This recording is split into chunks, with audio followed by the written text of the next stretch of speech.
أعوذ بالله من الشيطان الرجيم بسم الله الرحمن الرحيم لا خير في كثير من نجواهم إلا من أمر بصدقة أو معروف أو إصلاح بين الناس ومن يفعل ذلك ابتغاء مرضات الله فسوف نؤتيه أجرا عظيما۔ ترجمہ کنزُ الایمان۔ اللہ کے نام سے شروع جو نہایت مہربان رحم والا۔ ان کے اکثر مشوروں میں کچھ بھلائی نہیں مگر جو حکم دے خیرات یا اچھی بات یا لوگوں میں صلح کرنے کا، اور جو اللہ کی رضا چاہنے کو ایسا کرے اسے عنقریب ہم بڑا ثواب دیں گے۔ ترجمہ کنزُ العرفان۔ ان کے اکثر خفیہ مشوروں میں کوئی بھلائی نہیں ہوتی مگر ان لوگوں کے مشوروں میں جو صدقے یا نیکی کا یا لوگوں میں باہم صلح کرانے کا مشورہ کریں، اور جو اللہ کی رضامندی تلاش کرنے کے لیے یہ کام کرتا ہے تو اسے عنقریب ہم بڑا ثواب عطا فرمائیں گے۔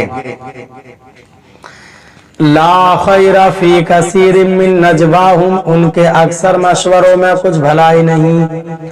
یہاں عام لوگوں کے حوالے سے بیان فرمایا گیا کہ ان کے زیادہ تر کلام اور مشوروں میں کوئی بھلائی نہیں ہوتی، کیونکہ عوامی کلام زیادہ تر فضولیات پر مشتمل ہوتا ہے اور ان کے مشورے بے فائدہ مغز ماری پر مبنی ہوتے ہیں جن کا نتیجہ کچھ بھی نہیں ہوتا۔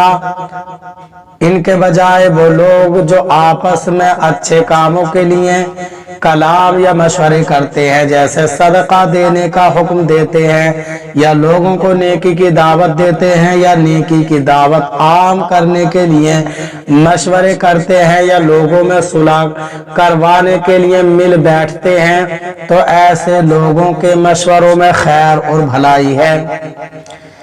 اس آیت مبارکہ میں اس گروہ کے لیے نصیحت ہے جن کے مشورے فضولیات پر مشتمل ہوتے ہیں یا جو معاذ اللہ گناہ کو پروان چڑھانے کے لیے مشورے کرتے ہیں، جیسا سینما بنانے، بے حیائی کے سینٹر بنانے، فلمی صنعت کی ترقی کے لیے مشورے کرتے ہیں۔ یہ مشورے صرف خیر سے خالی نہیں بلکہ شر سے بھرپور ہیں۔ اللہ تعالی مسلمانوں کو ہدایت عطا فرمائے۔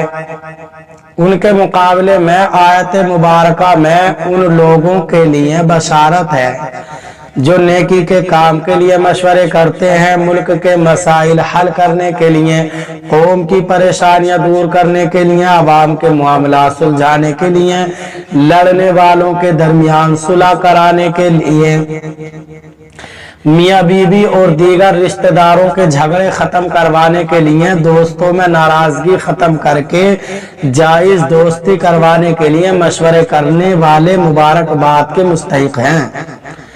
یہاں بطور خاص اس آیت میں جن حضرات کا تذکرہ ہے وہ ہے نیکی کی دعوت کے لیے مشورے کرنے والے۔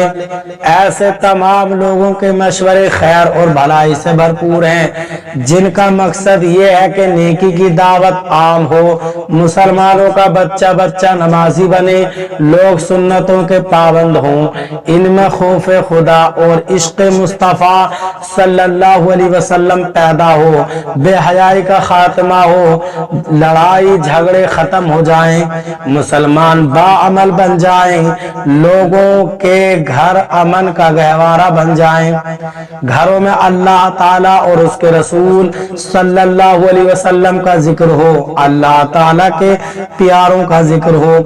الغرض جو لوگ ان کاموں کے لیے مشورے کرتے ہیں وہ سب اللہ تعالیٰ کے پیارے ہیں۔ آیت مبارکہ کے چند پہلوؤں کی طرف ہم نے اشارہ کیا ہے، ورنہ حقیقت میں یہ آیت